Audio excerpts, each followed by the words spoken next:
Di tengah upaya pemerintah untuk meningkatkan kualitas pendidikan, ternyata masih terdapat sarana prasarana belajar di Indonesia yang kondisinya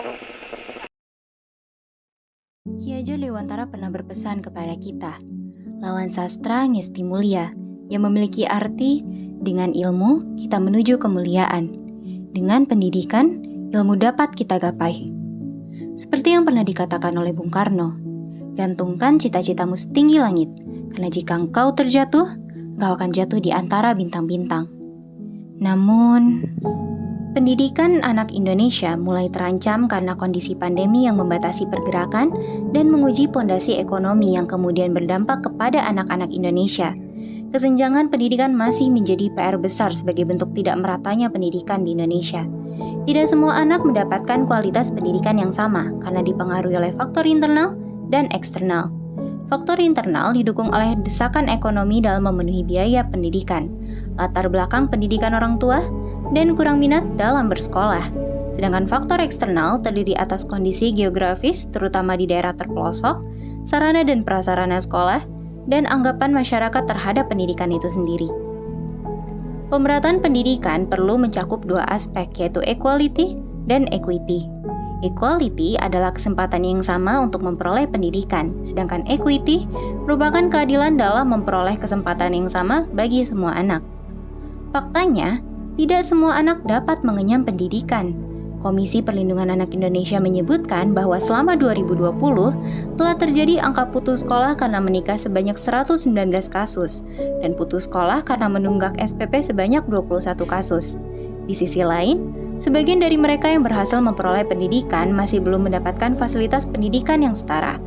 Data Badan Pusat Statistik 2020 menyebutkan, akses informasi dan teknologi di pedesaan baru mencapai 47% bila dibandingkan dengan perkotaan yang sudah mencapai angka 68%. Miris memang, setelah 70 tahun proklamasi, pendidikan anak masih saja membuat kita frustrasi.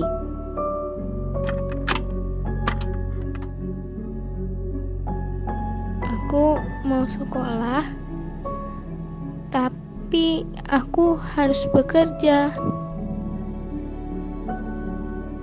Fakta tersebut menyakitkan, melihat hampir 18 tahun yang lalu telah dicanangkan sistem wajib sekolah lewat Undang-Undang Nomor 20 Tahun 2003 tentang Sistem Pendidikan Nasional.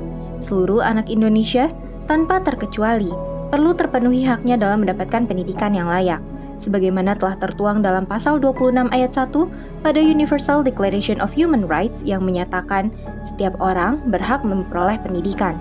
Pendidikan harus dengan cuma-cuma, setidaknya untuk tingkat sekolah dan pendidikan dasar. Pasal 29 pada Convention on the Rights of Children juga mengatakan bahwa anak-anak wajib meraih tujuan dari pendidikan. Pendidikan anak harus membantu mereka sepenuhnya dalam mengembangkan kepribadian, bakat, dan kemampuan yang dimiliki. Esensi dari pendidikan itulah yang membentuk diri anak untuk dapat memahami haknya, serta hak, budaya, dan perbedaan orang lain.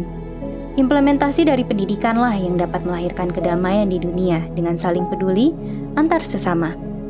Lalu, apakah wajib belajar 12 tahun itu memang dibutuhkan? Atau hanya sekedar formalitas saja?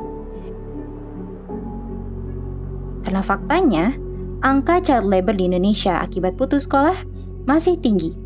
Kasus korupsi yang dilakukan oleh orang berpendidikan tinggi juga masih tinggi. Dan masih banyak anak perempuan yang terpaksa menikah dini akibat kondisi ekonomi yang memburuk.